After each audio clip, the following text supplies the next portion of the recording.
Hi, everyone. Welcome to Brothers, Sisters, Strangers podcast. I'm Ali John Chaudhary, psychotherapist, and last session we did a podcast on rumination, and we talked largely about what causes rumination, and we explored some strategies and such. And because this is such an important topic, we wanted to go further with our viewers and talk more about resources to help to neutralize rumination and such.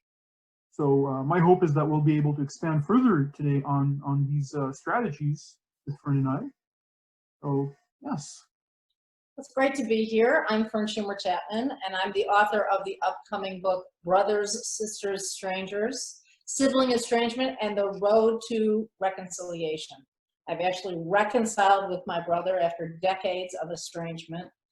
And I think I should start by talking a little bit about the idealized family, Sure. because I think so many of us get caught in this idea that, oh, I'm the only one struggling with this. And in some ways that plays into rumination. We have a very almost fantastic and fantasy, I guess is the word, a fantasy idea of what the family should be. And it certainly is perpetuated by social media. Because it's in social media, everybody has a perfect family. And the reality is, especially having written this book, I have discovered that is so far from the truth.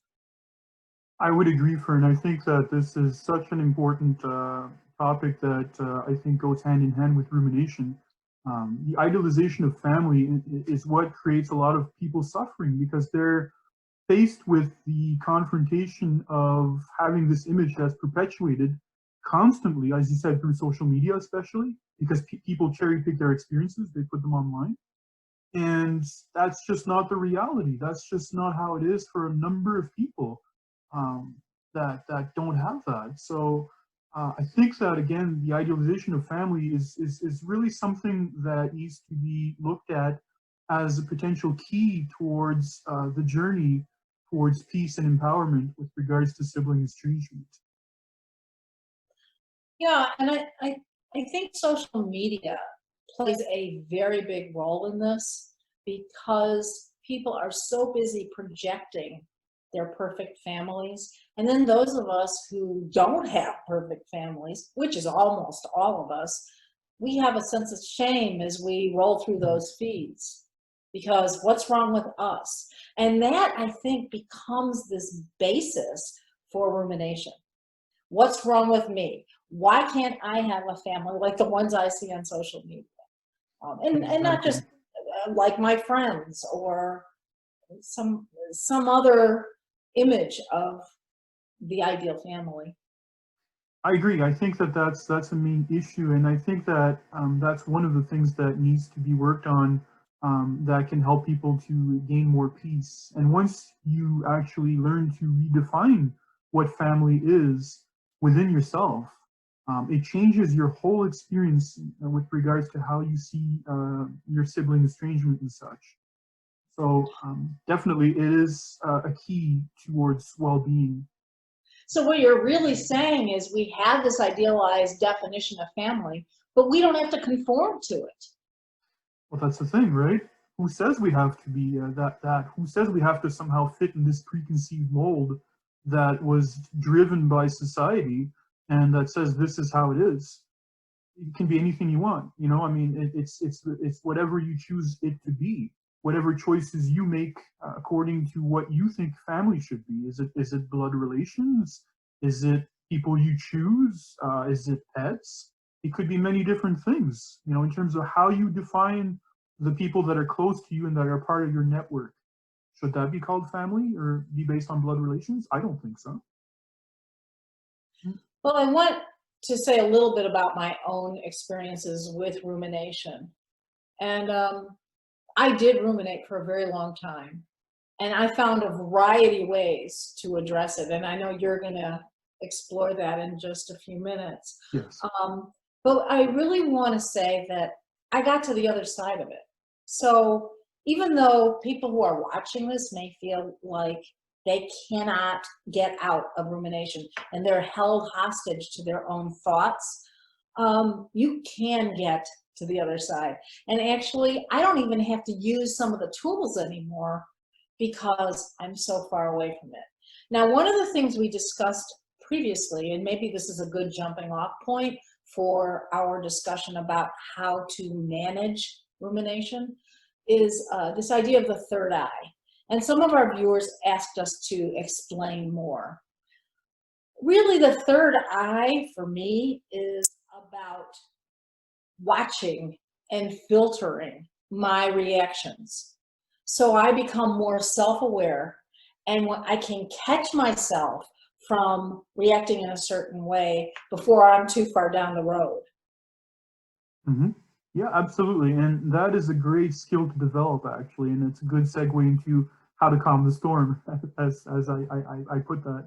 I think that this is one of the main things that we need to work on, which is to calm the overriding emotions that can sometimes be overwhelming and such. So definitely that ability to be able to go into the third eye, as you say, I call it documentary mode, but it's the same thing. It's basically you taking a step back, catching yourself as you're doing that, rather than playing the tape. And to develop very important. That's one of the main skills that we can work on, of course. And it does actually help because once you do that, you're not feeding the fire. So whenever you're faced with an overwhelming feeling, you're not going to think of A, B, and C here. You know, you're not going to be saying, okay, I got to go through step one, step two, etc. You're going to be overwhelmed, so you don't have time to think or have the ability to rationalize as much as you'd like to. So that strategy is very important to say to yourself, I'm not going to feed the fire. I'm going to go into third eye, as you say. And I would even add to that, breathing consciously as being something that you can do, because when you're breathing consciously, you're keeping the mind busy, and that helps to have that overwhelming feeling subside over time. Just consciously breathing in and out, even just doing that, you're giving your mind a bone to chew on, so to speak. And Well, I want to say a couple of things in response to that. First of all, what we're really talking about is very old patterns of thinking that were grooved into the brain. And so we need to find ways to change those old paths, those old grooves. And you just mentioned breathing. We live in a wonderful age of technology, and these apps can help you change your behavior. So for example, when I feel myself becoming stressed, one of the things I do is I do an app called Breathe, the number 2, Relax. And it's a very simple app. All you do is breathe deeply, inhale and exhale, and it's for 5 or 6 seconds each way. And that starts to calm the waters. I agree, and that's a great strategy because you're basically slowing down your breath is a way to slow down the body also, and that's a great exercise to do. And I really think that there's a whole bunch of different exercises that can keep on going into that. One of them, Holly John, I just want to interrupt you for 1 second. sure, We sure, talked a little bit about this last time. You have to actually be able to recognize that you're anxious. And when people are completely unaware of themselves, they don't even realize, oh my gosh, I am stressed.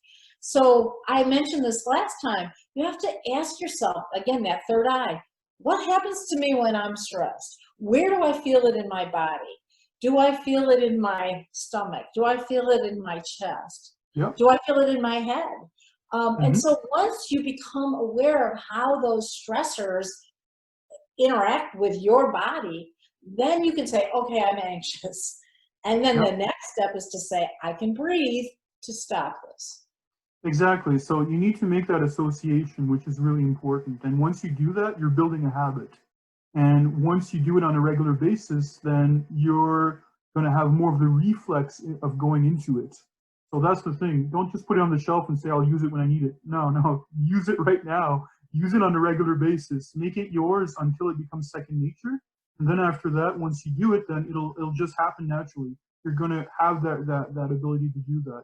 I want to add to that there's a very important function to breathing deeply. When we become anxious, we breathe shallowly. and that means you're not oxygenating the brain, and you can't think as clearly. So Mhm. you've got to stop that, or otherwise you're going to be caught in rumination, um, because you're not getting enough oxygen to the brain. So Well, once you step back and you start to breathe, you change that pattern and you have clearer head. exactly, exactly, and that's why that's so important. And I think that's really important to realize that right now that we're talking about this now, prior to people feeling that overwhelming feeling. Well, if they can understand that and they can internalize that message and make that association that changing my breathing equals less anxiety, like you say, I think that that's really, really key here. Now, there's different things that we can do also when we're in the red. I call that being in the red when you can't really think straight because you're overwhelmed and such. Now, a couple of things you can do is one of them is called the Jacobson relaxation method. And what that has to do is simply tightening your muscles and detightening them. Now, it doesn't seem like much, but when you're doing that on a regular basis, you could split your body in half by doing that, however you want to choose to do that. If you tighten your muscles, say about 50% capacity and release, what you're doing is in a very short amount of time, you're telling your body, relax, relax. So basically, as your muscles decontract, it actually gives you that signal that, and your body actually learns to go into a very, very easy relaxation within a short amount of time. So it's a good exercise to do. When you're not sure what to do, practicing with that. And another one I want to do here, Fernand, I think is really key here for a number of our viewers. This is actually an offshoot of EMDR, and it has to do with crossing your hands like this. Try to be visible here on screen. And what we're doing is we're tapping left and right. So this is an offshoot of EMDR, which is a type of trauma-based treatment. And simply this movement is actually going to be healthy and actually induce a relaxation response in the body.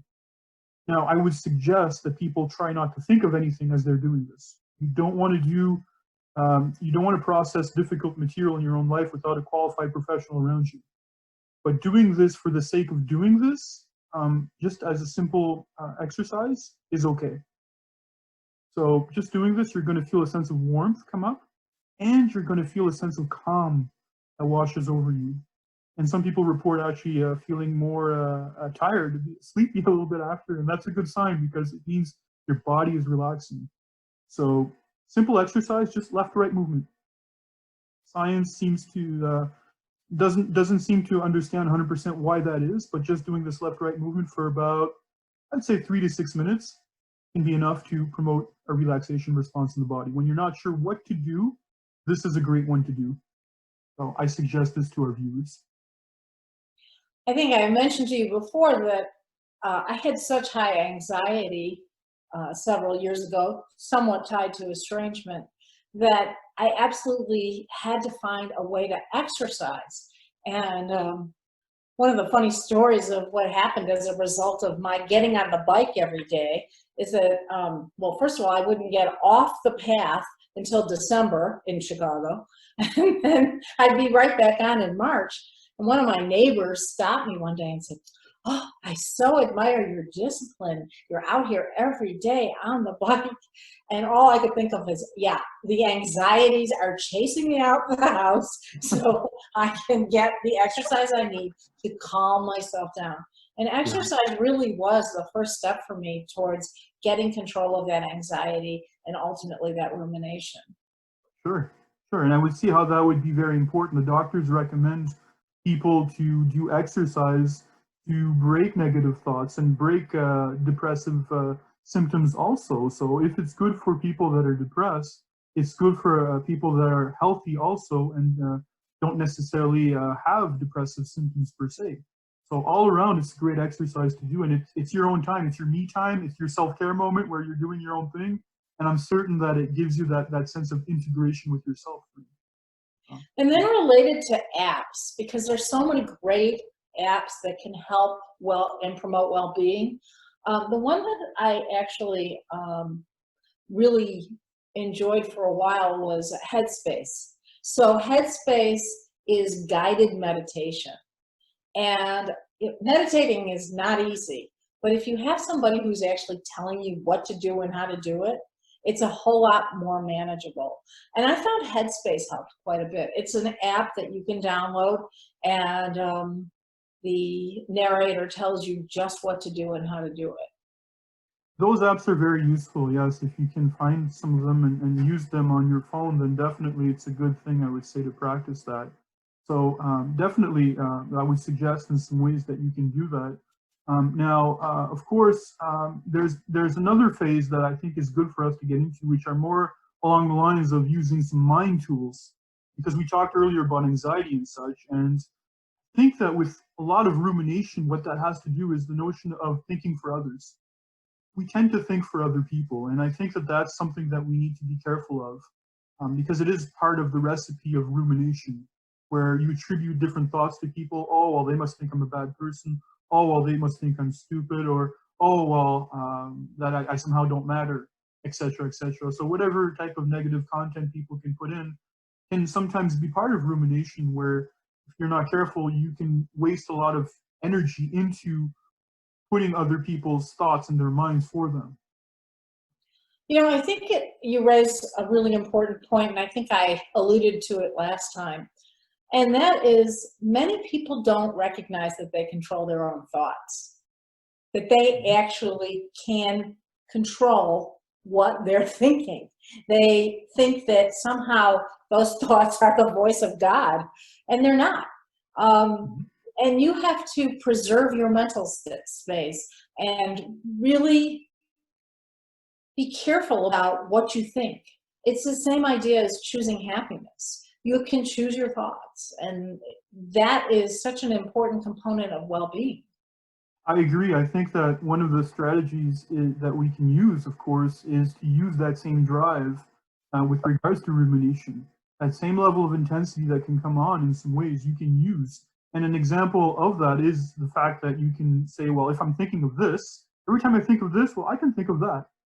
So you can choose a positive thought or something else that you can use conjointly whenever you start doing this. So eventually what ends up happening is that as soon as you start to ruminate after a given time, you're going to have the reflex of doing this. So sometimes the rumination might not even start because it'll know that you're going to go up to here. So it's interesting in some ways how that can sometimes happen. And another strategy that I think a viewer shared, and I think this is such a great strategy that I think it's important that we shared here. She suggested a great exercise, and she said that she tended to ruminate on a daily basis, and it would wake her up for the part of the night. And she decided that when she saw that her worries were starting to come on, she would attribute the image of a misbehaving and bothersome animal towards that. And when it was time for her to go to bed, she would close the door and she would speak to the animal, telling that animal that it's not allowed in the bedroom. And it would have to stay out at all times once the door is closed. And I thought that was such a great strategy because it's a great example of how you can use a sponsoring thought to counter a bothersome thought. And you're disentangling an association by creating a newer and a healthier one. Yeah. Well, we're almost out of time, but I did want to say a couple of things in response to what you just said. And one is those nagging thoughts, there's actually a name for them. They're called ants, automated negative thoughts. And you can stop ants. You can stop them exactly the way you just identified. Once you see it, again, bring in that third eye. Once you recognize it, you say, that's enough. I'm moving on to something else here. And with repetition, you will get rid of that grooved pattern and create a new pathway. I absolutely agree. I think it's a great example that you just gave there. And definitely, I hope that some of our viewers will use that. And maybe we can talk more next time about mindfulness. I think mindfulness is very good because I think it goes hand in hand with what you described as the third eye. So we can explore that maybe a little bit more next time in perhaps a future podcast and such. Now, I think I'd like to leave our readers with just a brief question, and maybe we can end on this note also, is the notion of how can I improve 1% for today? And that's a great question because it's really, really important to be able to get better at what we do ultimately. asking ourselves that simple question, how can I improve 1% for today? I think is really, really important. So my hope, of course, is that our readers, our listeners will gain benefits from our strategies discussed today, Fern. And I really thank you for coming today and talking with me about this, because this is something that I think a lot of us have gone through. And once we get to the other side, we can really have more of a sense of a peace of mind that comes up. And I do hope, I haven't gotten to answering a viewer's question just yet. There was a viewer that had asked a question, but I do think that today's video podcast answered that question with regards to what to do when you start to ruminate when you're alone. So, well, I just want to say that having the lived experience of estrangement and rumination, I want to emphasize that I don't ruminate anymore. And I have gotten this under control. And our viewers can do it too. And it's these techniques that work. yeah. So it's great talking to you, Ali John. Likewise, Fern, thank you so much for doing this again with me. And I look forward to our next video podcast. I do too. All right, take care. Bye. Bye-bye.